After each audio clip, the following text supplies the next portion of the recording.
Welcome back, everybody, to another episode of Miles' Trial. Today will be a very good episode because we have Jackson, Feather, and also Ava on the show. I know some of the viewers on LFA TV has been asking about Ava, so here you go. Ava is back on the show. Let's welcome Jackson, Ava, and Feather. Thank you, everybody. Hi, everyone. And before we get started with the show, I wanted to mention the fact that yesterday's episode was a rerun, so we do apologize for rerunning the episode. And the reason for that is just so this team here is able to stay throughout the closing statements made by both legal teams yesterday, because yesterday during the trial, the whole day was basically spent for both legal teams to conclude their opening statements, and we did also have to unfortunately wrap up the closing statements for Miles' legal team today in the morning. And today, actually, before we talk about the contents of this show, I do also want to let the viewers know, if you have any questions, please feel free to drop it in the comment section or the live chat. I'm going to be looking at the chat to see if there's any confusions about some of the stuff we are talking about, to bring us more clarity to better help you guys understand some of the information that is being brought up during the trial. So with that being said, Jackson and Feather, do you guys wanted to let the audience know what has the updates from the trial today? Yeah, sure. So, what Wasano was talking about is today we have finished officially the closing statements from both sides, the defense as well as the government. And now, with that being said, the jurors are going to deliberation. The judge has given her final instructions to the jurors, and now we're essentially awaiting for the final verdict. Yeah, and this is why we skipped we didn't have the show yesterday, is because of the closing statement from each party took 3 hours. And then today, finishing with the defendant's closing statement by a defense lawyer, the government has a chance to rebuttal. So there's an hour adding, with government finishing the whole closing statements by the rebuttal. So can you clarify what is a rebuttal? Essentially, it's like an answer to what the government has to an answer say in their to closing. the defendant's closing statement, right? Yes, this is basically a rebuttal, like a rebuttal. A response to the final statements. And then after that, we finished today pretty early before lunch break. Actually, it was around noon, that we finished the whole closing statements and final instructions, and this is when the deliberation for the jury officially started. And then now we're just gonna wait for the result to come out. And when the jury make the verdict, and we're gonna know soon what it is. Right. Thank you, Jackson and Feather, for giving us the information regarding the closing statements. And we will be covering the closing statements from both of the legal teams in the coming days. But today, before we do that, we actually wanted to talk more about one of the witnesses from Miles' legal team, which is his last witness, witness number 9, George Higginbotham. And for this witness, the reason why we wanted to cover more about this witness is because there were a lot of numerous points and arguments that has been brought up during his testimony that we feel like we wanted to really emphasize to those viewers, just in case you guys missed the episode, just because it really does paint a very good picture as to Miles Guo's experience as a victim of Operation Fox Hunt. And I think that is something that is necessary to clarify if we wanted to understand more about Miles, because at the end of the day, he is still the defendant of this case.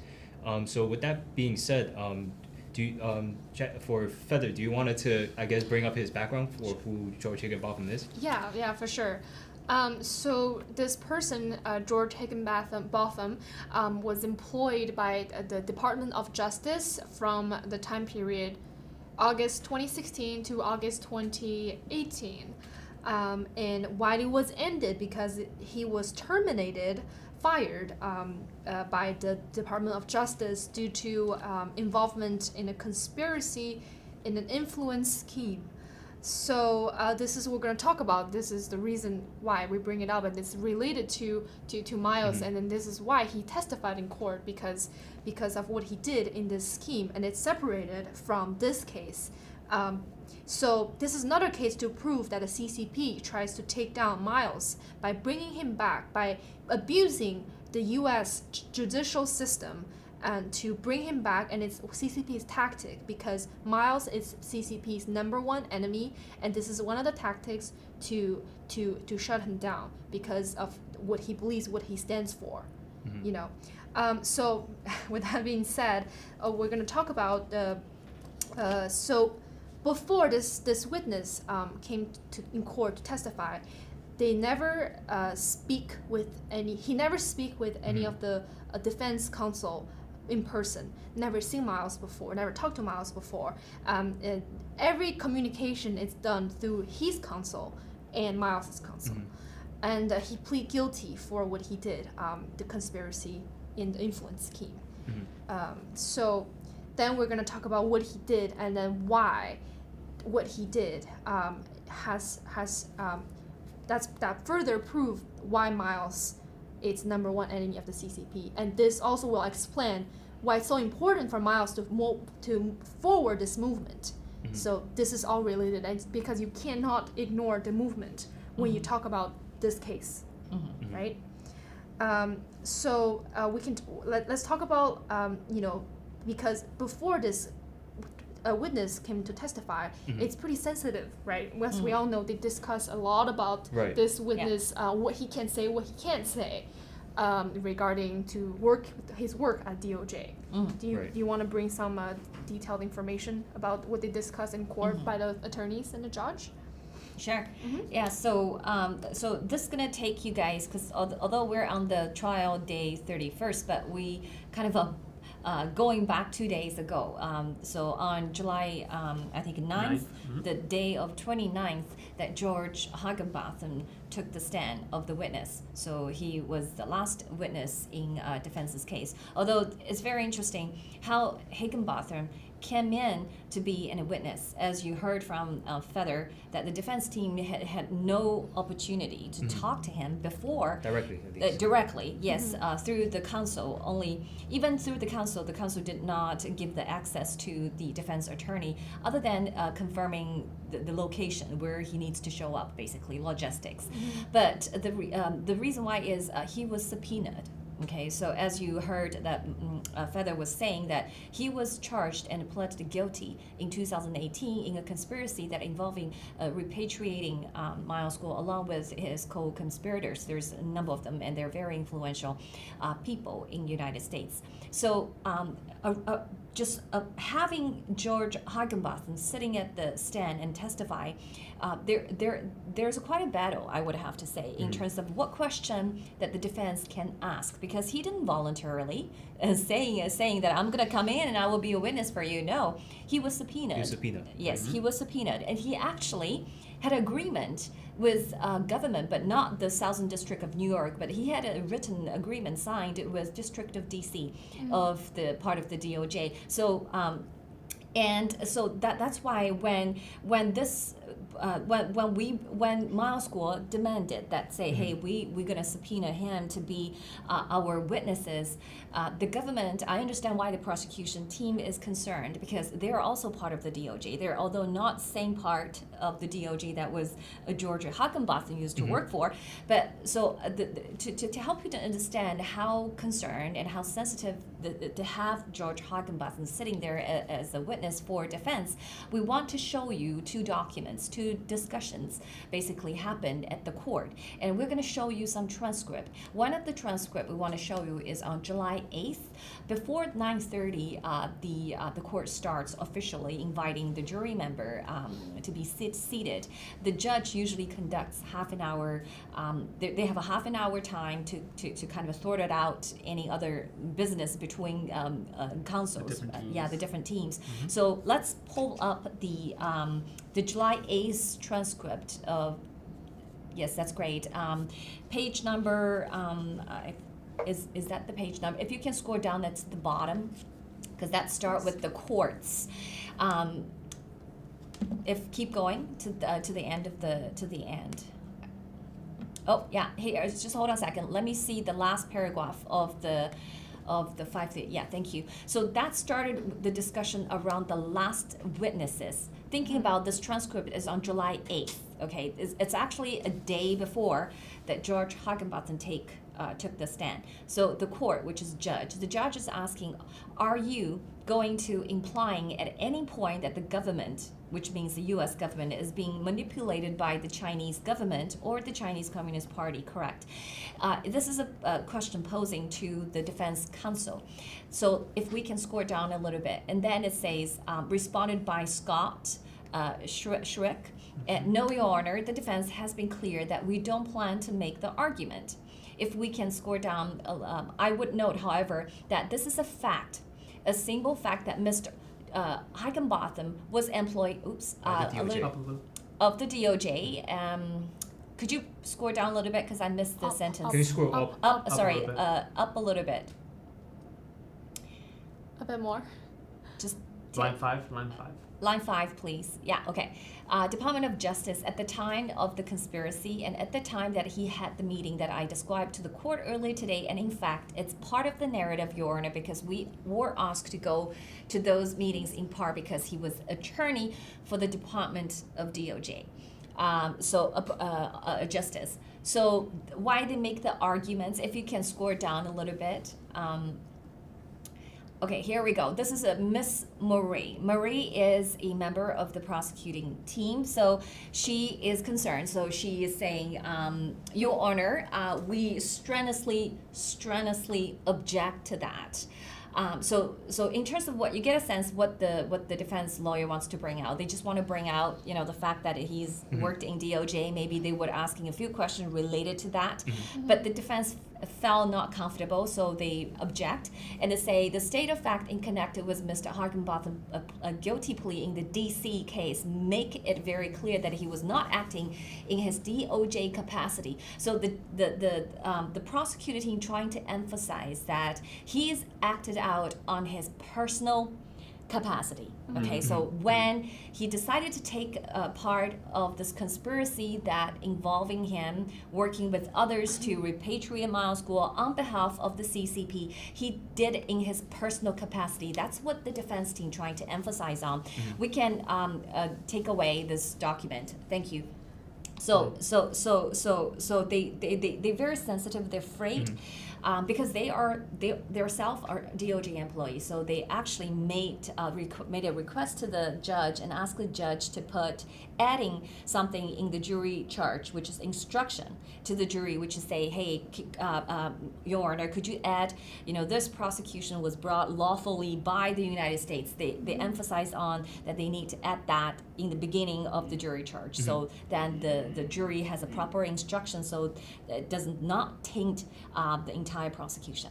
Right. Yeah. And I think we will get to see more of the actions that Higginbotham has taken to collude with the CCP on certain matters, and I think that is one of the reasons why they wanted to kind of draw the distinction away, because in short he was acting as George Higginbotham when he traveled overseas. And one thing I want to make it clear for audiences, because some of them would wondering why the defense wanted to actually have George Higginbotham testify in Miles School's alleged fraud case. Okay, this is a key. Why we wanted George Higginbotham, which the things what he did, the conspiracy happened 6 years ago, 7 years ago, right? So and he pleaded guilty in 2018.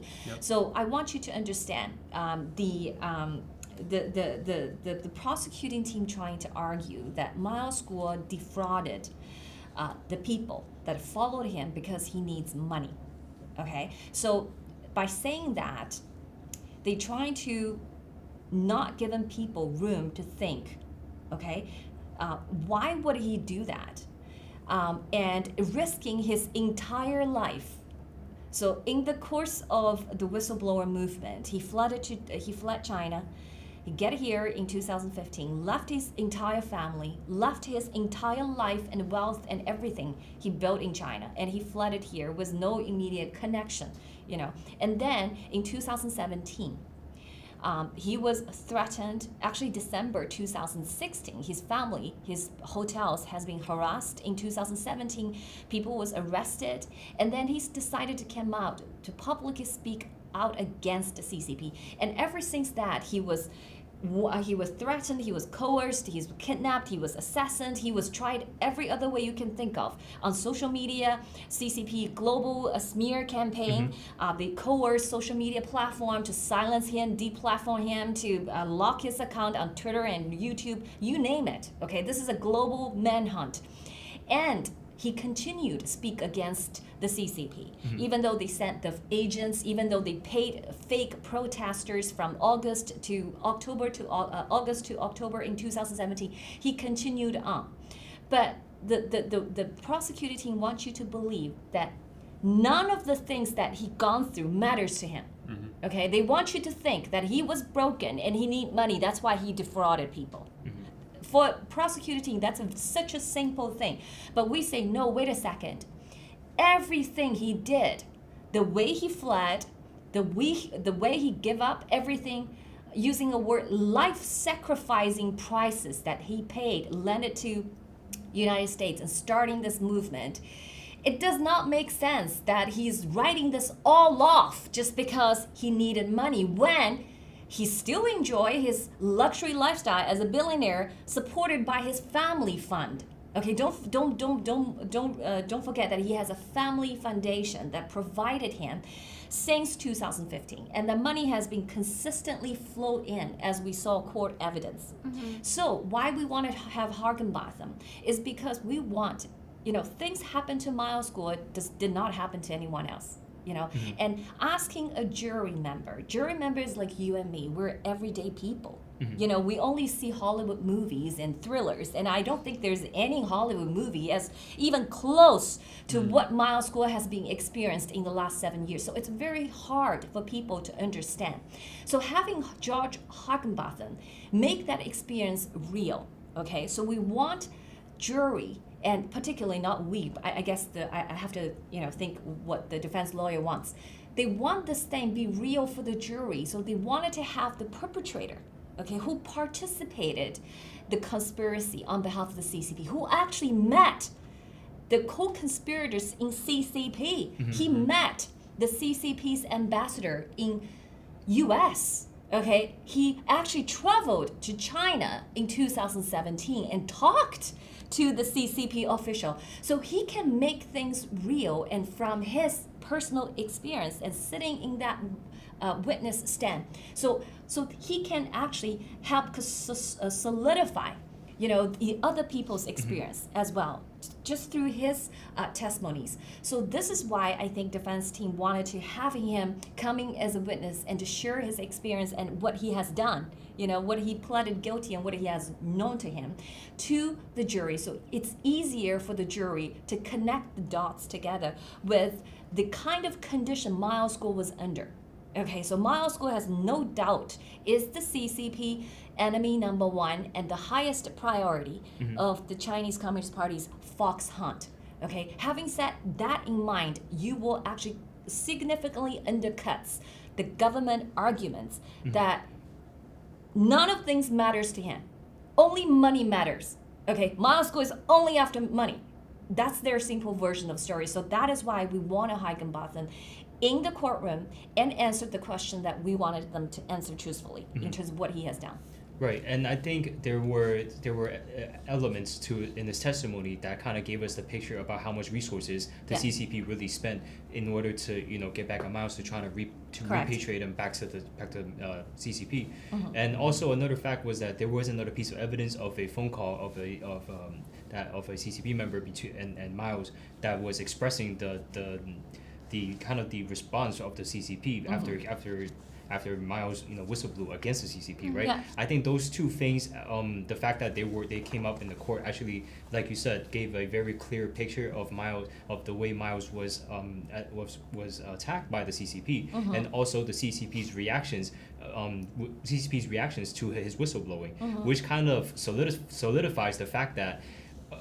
Which kind of also shows the reaction from the CCP and solidifies the fact that why they would try so much to go after Miles. And because until then we only heard about how they attacked Miles, but this time it really shows their distaste for Miles and why they're trying so hard to do that, because Otherwise, that phone call wouldn't have happened. They wouldn't have or certain things wouldn't have been said during that phone call. For sure. And also the other things for people to see, you have to take this consideration. The perpetrator is sitting here as a witness, but Miles Guo has been never stopped working on this political activism, political movement called whistleblower movement, right? The goal which is to bring rule of law and democracy to China.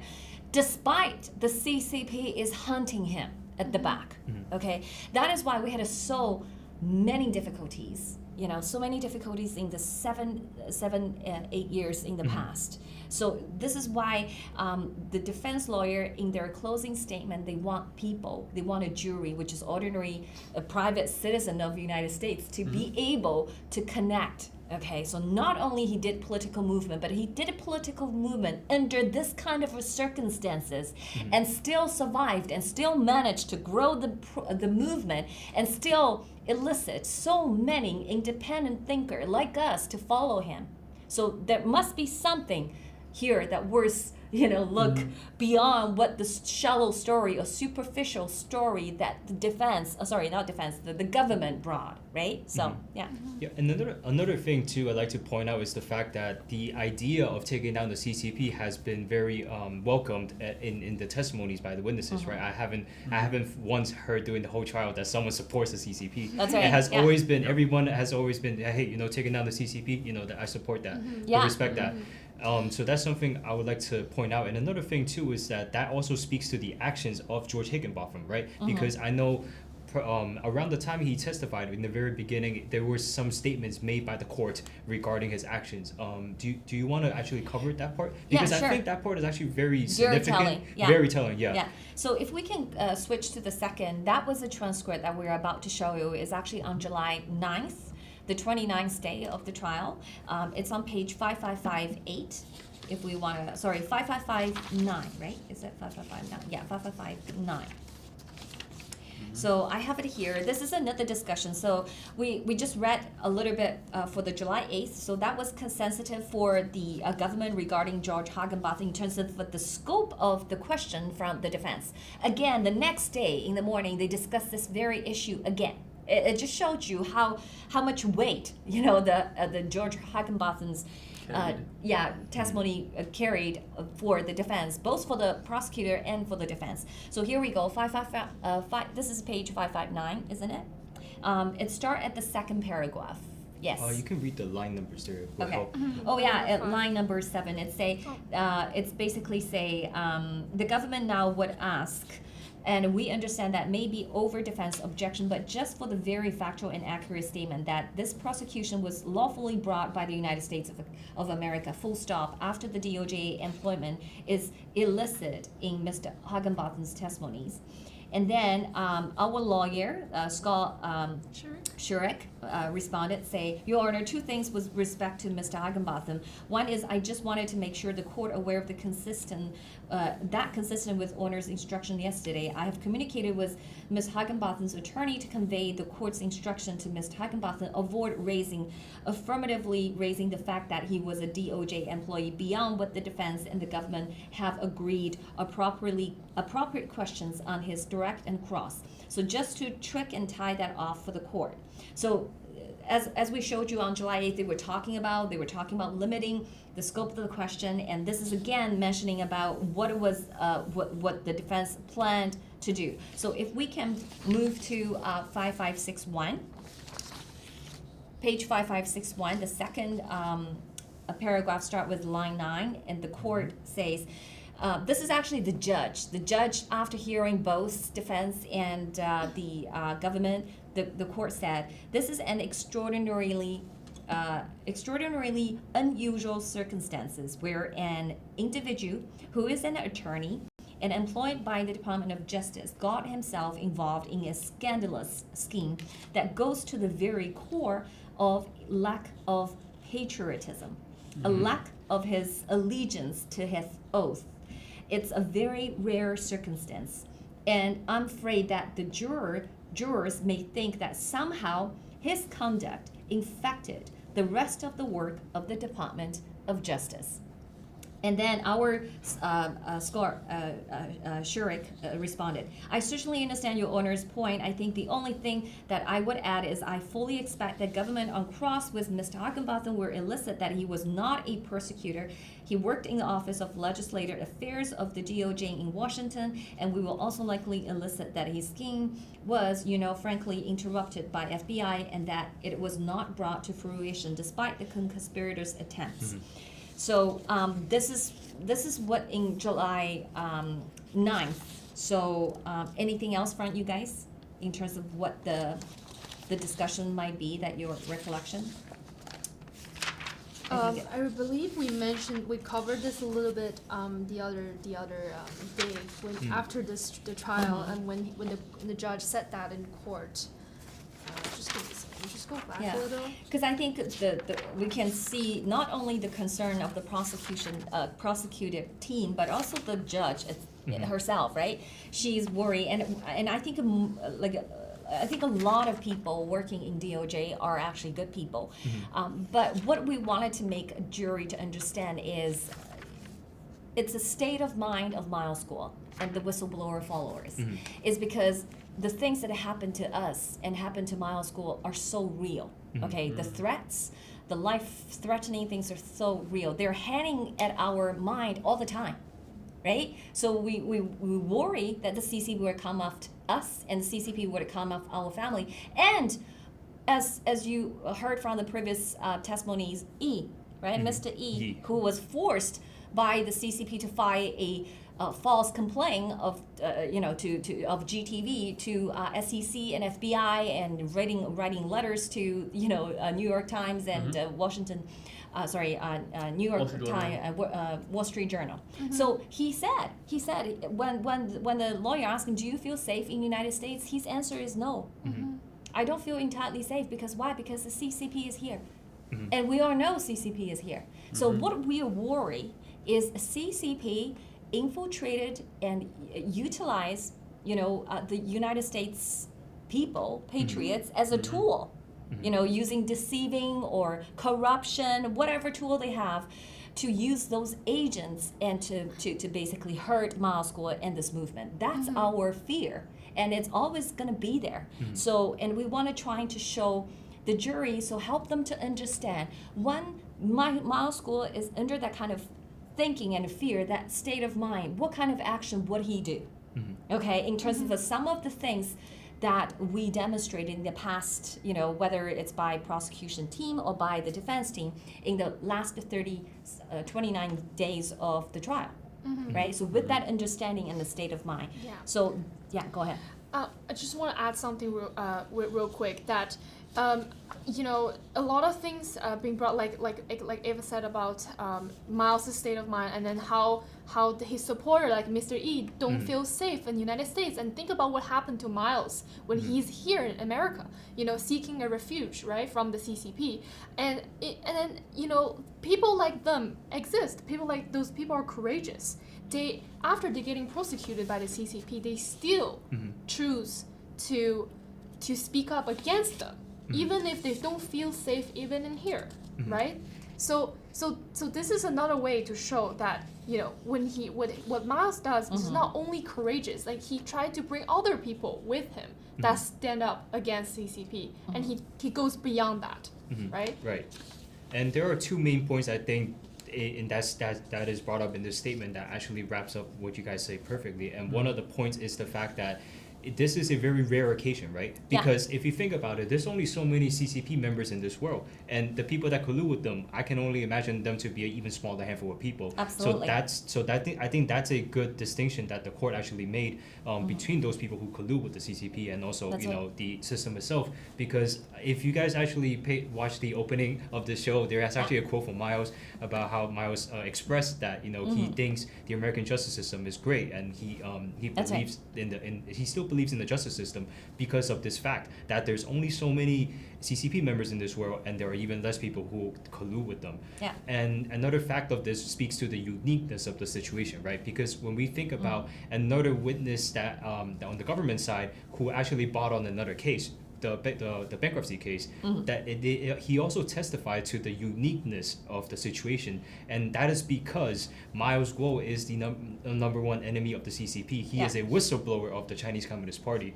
That's right. And for those two reasons, I think that statement actually, really emphasized on those two parts. And also, as Feather said, this is why we are confident that we can take down the CCP, because it's only a handful of people like we have just mentioned. And there are people like, Miles Guo and the New Federal State of China who are doing what they can to continue to speak out against the CCP and stand up against the CCP. That's correct. But unfortunately, we don't know. People really colluded with the CCP will not tell you that they're colluding with the CCP, right? Right. So that's why we're living in a very imperfect world. But I think after undergone through 30 days, I really appreciated how rigorous and this legal system is, because it's very, very hard for somebody to fake something. Like as we witnessed, how the witness's testimony, right? You have to go through direct, you have to go through cross, then maybe redirect, recross. So it's very, if you lie uncohesively, like it's very easy to identify they're contradictory, and which I actually find, multiple places that the prosecutor team witnesses, the different witnesses, they're contradictory to each other. Even they're saying they're all like prosecuting teams witnesses, they might conflict completely. So which is should be that case, right? If they are saying the same thing, that it might have they might have second thoughts about why they're all saying the same thing, why everybody have the same experience. But come back to the George Higginbotham. I think, do you want to continue with his testimony on the 29th? Because he did saying a few highlights, like in his testimony, that I think jury members would remember during his testimonies. Do you want to, or do you want me to talk about it? Because we have to mention, the collusion with, the corruption within the CCP, and also like with the project that Joe Low is involved, which is the 1MDB, and it's like a part of the scheme. And I think Ava, you know more about this scheme and then why Joel offered. And before we do that, why don't we right? have Jackson actually lay out the connections between these people we just mentioned, like Joe Low and also some of the other individuals who came out in the testimony, just so the viewers can have a clearer picture when we do dive in more of the details. I think Joe Low, we don't have to dive in more details, because Joe Low is, you go ahead. Yeah. Okay. So with that being said, Mr. George Higginbotham, witness number 9 from the defense, his relationship goes all the way back with a singer rapper, a musician called Praz Michel. He was, working illegal with him. Their relation goes back all the way to the early 2000s. And long story short, Jolo and he was the mastermind behind the multi-billion-dollar scheme, the Malaysian scheme, the 1MDB, as everybody knows. And with that being said, he wanted to resolve his, quote-unquote, resolve this issue, the 1MDB issue, to be able to come back to the States. So he was actively working behind the scenes to collude and coerce different people, the higher ranks within the society in America to resolve this issue so he can come back in. He has his hands on a lot of celebrities and a lot of people. And Praz Michel was one of the contacts here in the United States to essentially spread his tentacles, right, to the Hollywoods, you name it. And then from there, that's where, Praz Michel introduced George Higginbotham to Joe Low. And essentially what happened was they needed somebody in the, because at the time, Trump was in power, right? There was a different administration. Right. And without getting too deeply on that side, that's where George Higginbotham came in to see if he can find somebody on, within his, because he was an attorney for DOJ, to want to get him. They need somebody with the influence of political influence. Political influence, yes, right, to resolve the issue with 1MDB. So anyways, with that being said, that's where George Higginbotham came in, and he's the one that got George Elia Brody, for example, and but anywho, he played a part in that. I mean, all these guys pled guilty, which is very interesting. And let me see, where are my thoughts? So I was gonna say that this person, George Higginbotham, he's not the one that actually, extradite Miles, but he's the contact person to help. The contact person that help this to make a connection from the CCP person Joe Low to the Republican Party that was in charge at the time like Elliot Brody, that's influential political figure in the party, to convince the U.S. government to extradite Miles to China. Yeah, with George Higginbotham, he's almost like a recruiter, right? Hey, can you find this person? Do you know this person? Do you know that person? And then so from that case, essentially, the other topic came up, which is, hey, here's another project, the extradition of this gentleman by the name of Mr. Miles Guo. And then from there, that's kind of how that door opened. And so because because you talk about Jolo, because we don't want to spend too much time about Jolo. Jolo, if you watched our show, if you can connect the dots, Jolo is not a ordinary person.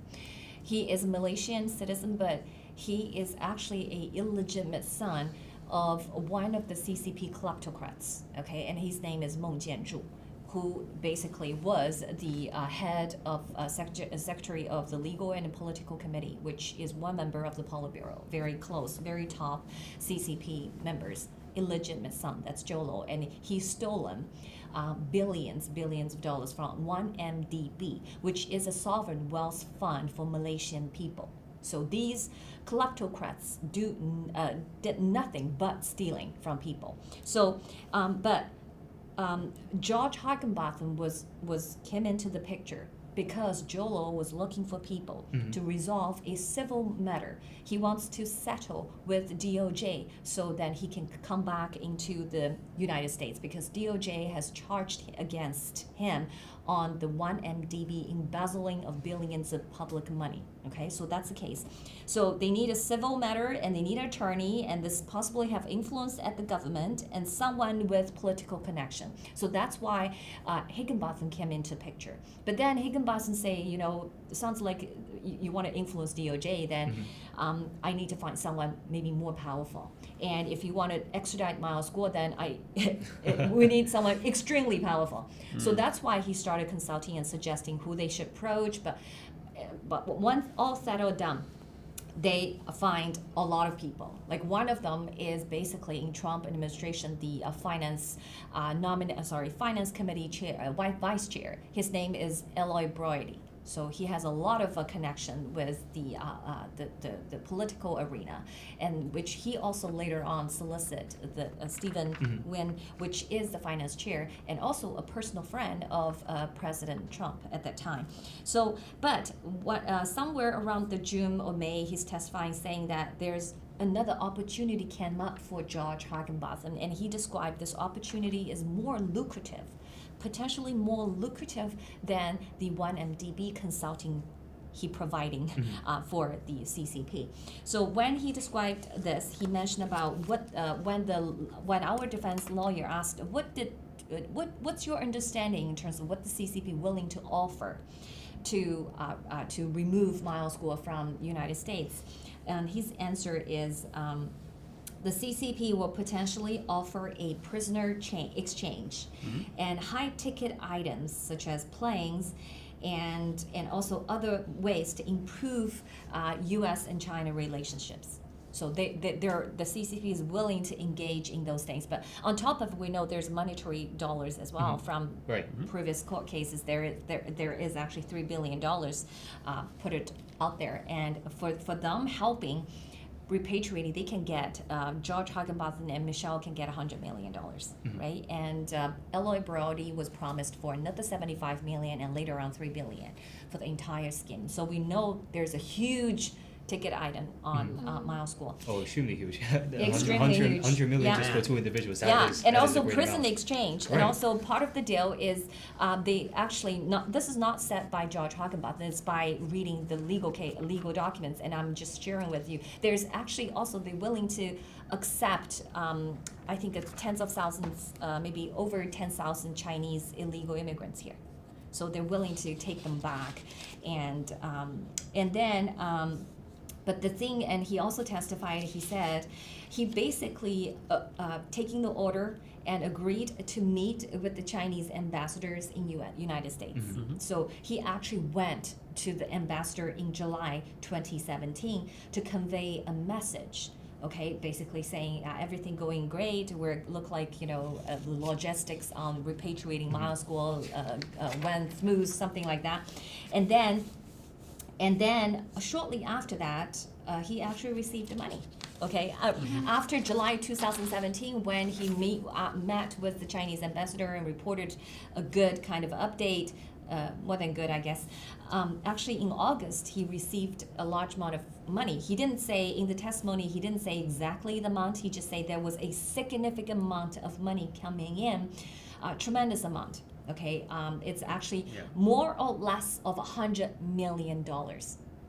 Okay, that's what George Higginbotham testified on July 9th. Okay, and then the other things I want to mention is the way he mentioned when he visited China. He first to go to Hong Kong and then went to Macau.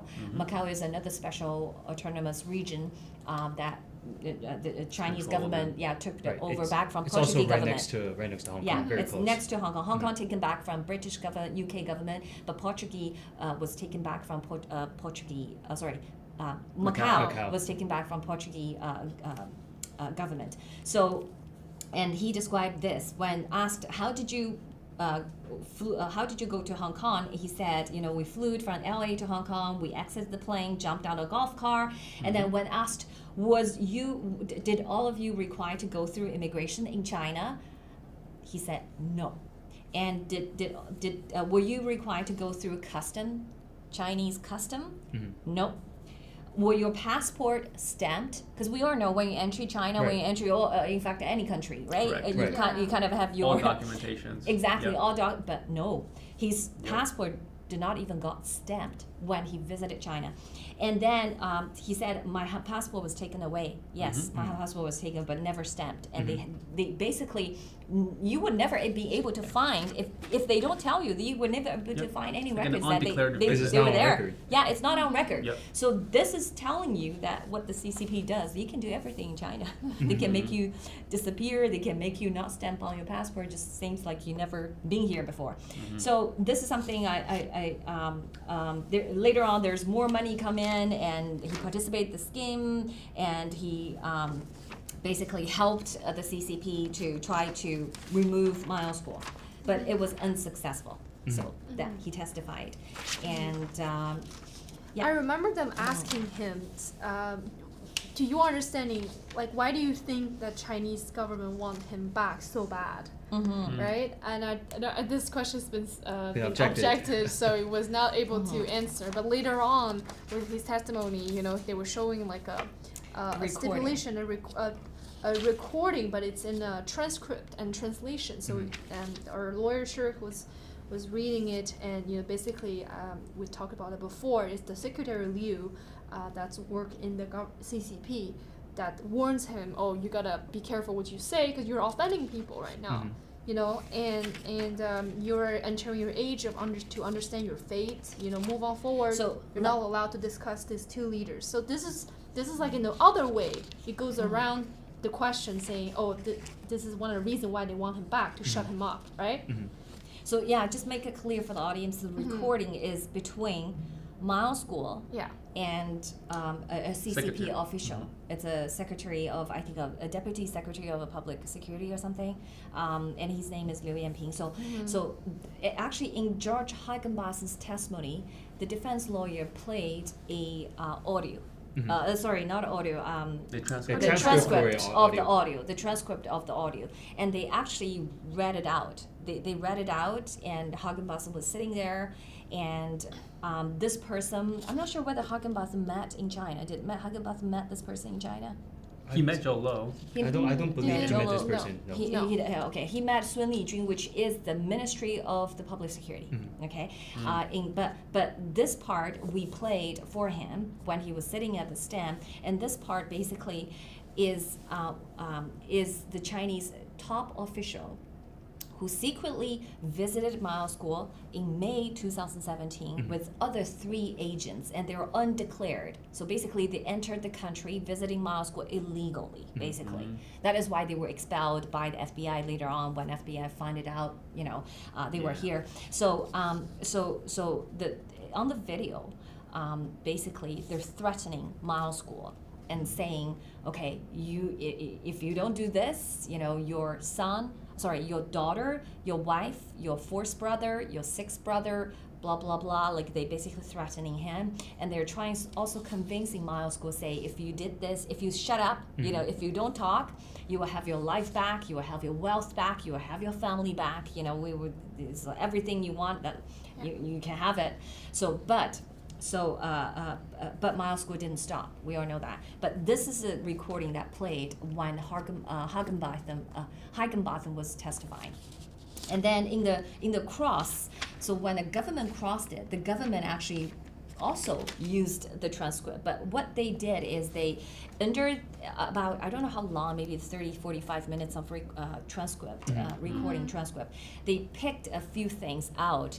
And this is where that Mao School and this Chinese official was trying to say, oh yeah, I will do what you say, I will. Sounds like Mao School is willing to cooperate, but sounds like it. And then they were saying each other, say Happy New Year, like sounds like the lines are very friendly to each other. And then when it's redirect, our defense lawyer took the stand and say, okay, do you understand why this was sustained. He said, do you understand that Mao School is negotiating his life with the CCP? What the part that's showing you, they didn't show, the government picked just only few snippets of the transcripts that showing that it seems like these two have a good relationship because they're calling each other a Happy New Year and thank you, but our defense lawyer basically take it to the essence of the conversation. The 40-some minutes essence conversation is negotiation for his life. Right. And literally not just for his life, for his family's life, because the CCP is basically held them on hostage at that time, right? At that time, yes. At that time, using them as bargaining chips, basically. Yeah. And then our lawyers say Liu Yanping, which is the name of the Chinese official, represented the CCP to remove Guo. Do you know that? And George Higginbotham's answer, he said, no, I did not know. I did not know that. And did you know Mr. Guo never returned to China? And then Mr. Higginbotham said, yes, I do know that. And then that's the end of the redirect. So, and that's basically the last question of this entire trial. After that, the defense said, we now rest the case. So, basically. Yeah. Another thing I wanted to point out too with that transcript of the phone call is the fact that this is a very unique call, a unique transcript, just because, as we know, these phone calls are always being monitored, so the way people speak, they have to be very careful, so that it's they're not going to directly say certain things. So that would be the reason why it appears very, very normal. Yeah. In that sense, and I think that would be why that has to be pointed out, the fact that Miles was basically kind of bargaining for his own safety and also the safety of his families. That's right. And that also lets the jury know that at that time Miles' family was in danger of the CCP because they were under arrest by the Chinese government. Yeah. So I think that also paints a better picture as to what his whistleblowing have caused, what kind of reaction his whistleblowing has caused from the CCP, and it also shows how brutal the CCP really is, right? If you think about it, if any of us speak out against the Chinese Communist Party, they go ahead and arrest your family members. I mean, that really shows you how evil the Chinese Communist Party is. And I think that is a very good piece of stipulation that has showed up in this court case, because of the fact that it really does give us an idea in solid evidence that Miles was truly targeted. Miles and his family were targeted for the work that he's done against the Chinese government. And you have to think about the timing, because George Higginbotham was recruited to repatriate Miles School in about May and June in 2017. Right. And this CCP official visited Miles School in May 23rd, 2017. So they almost happened concurrently. Okay, so the CCP never utilize only one plan to remove you. They come at all direction, right? They tried using their own undeclared agents to coerce to using their families and wealth and money and whatever in China as a bargaining chips. And the meantime, they recruited, George Hagenbassen from DOJ, Eloy Brody has connections, access to White House, with Nicolas Davis and Michelle Praz. So all of those people are working on Plan B, right? Also, to help remove Miles Guo. Also, the red notice right before Yeah. he whistle blew, just a month prior, right? That's right. And April also, 19th. the PAX case that has litigation right brought So there against were- Miles Guo. So those are just a couple of memes on the surface that we That's are right. able to see just from this Yeah, case alone. exactly. And social media at the same time, right? Facebook, his account had a problem in April, right? And Twitter, the same thing. Right. And Yeah. YouTube, every other things happened at the same time. And meantime, on the online, they starting discrediting Miles Guo, right? And then under downstairs of the 18th Sherry Netherland of the New York apartment, they organized a protest from August to October, and people, fake protesters holding identical signs calling Miles Guo a scumbag, and he needs to get out of the United States. And these all staged by the CCP and paid.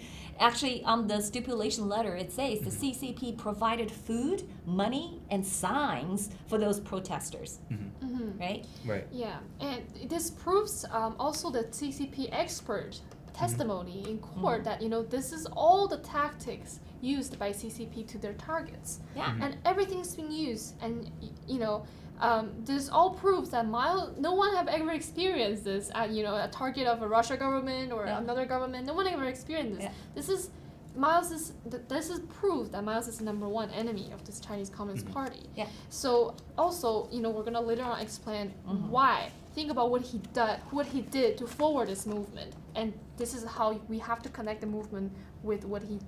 With all the entities, with everything he established here. That's right. That's right. And the government wants you to believe that none of this matters to him.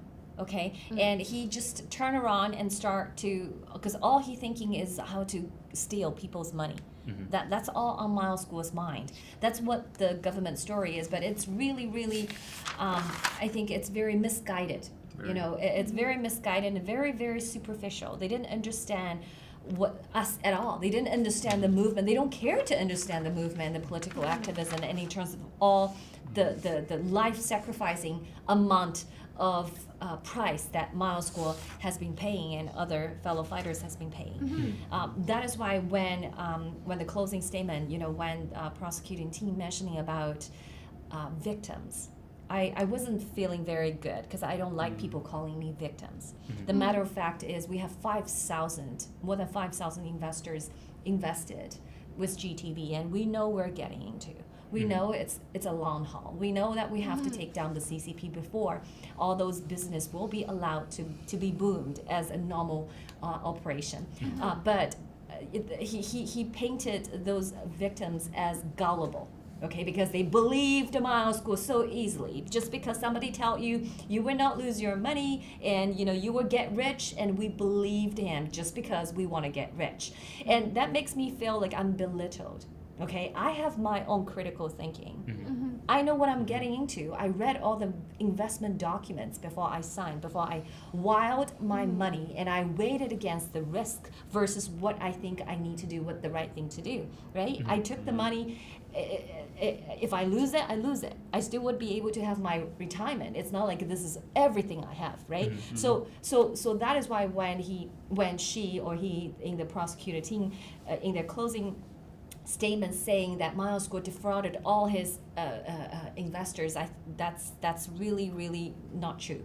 And matter of fact, through the trial, we see the few witnesses, so-called victims, so-called alleged victims by the government.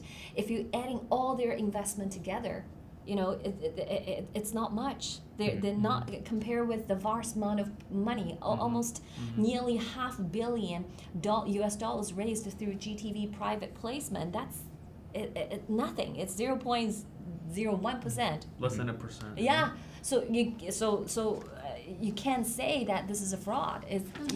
So and we have overwhelming evidence to show you this is not a fraud if you actually just took time to understand the movement, because as you said, the movement and the business entities and all those investments are actually together. They're intertwined together. Miles Guo said, he wanted good people to have a decent life, and he wanted people would never ever lower their heads for money. He wanted this for us. That is why he used his experience, right?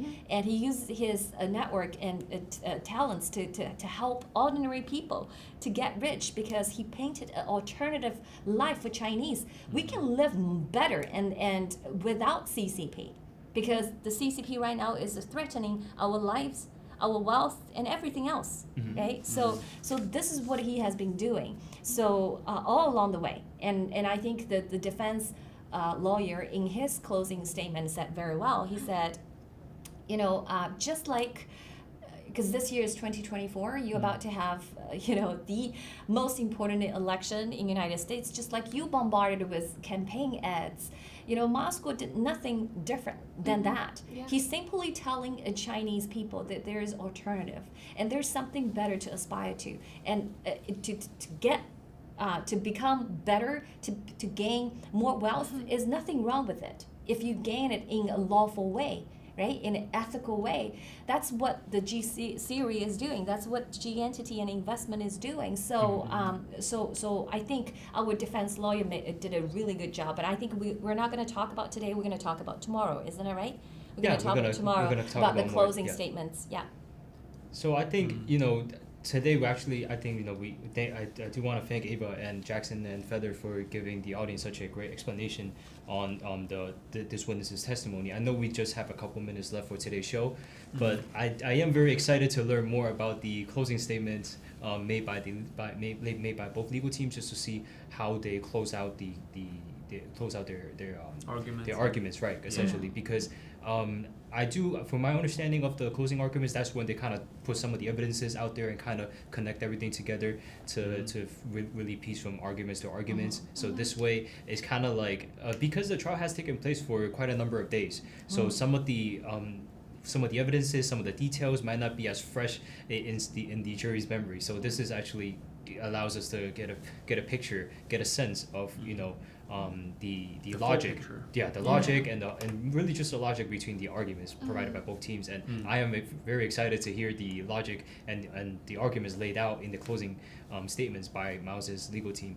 Well, before we close out the show today, do you guys have anything else you guys would want to touch upon? Before we talk about, but I just do want to give audience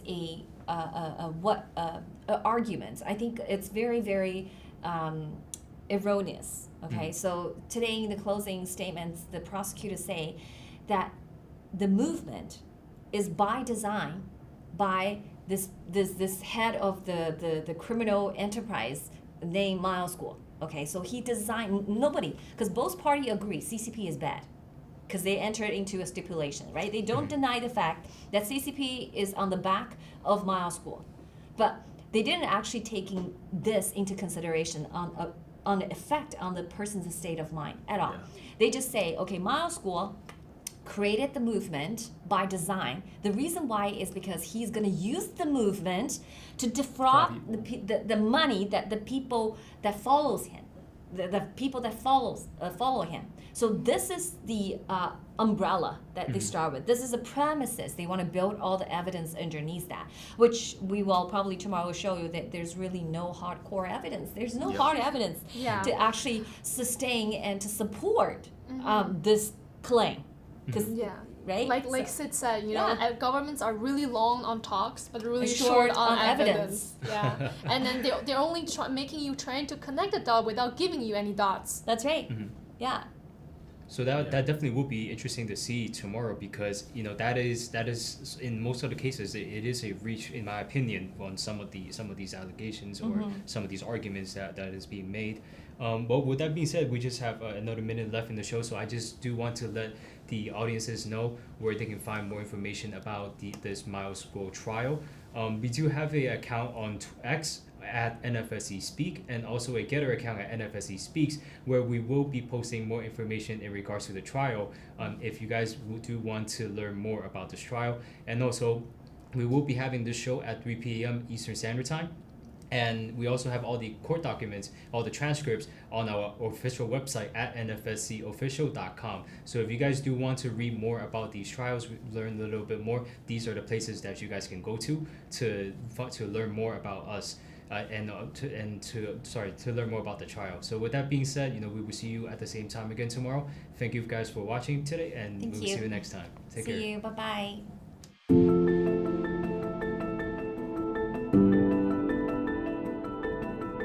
bye.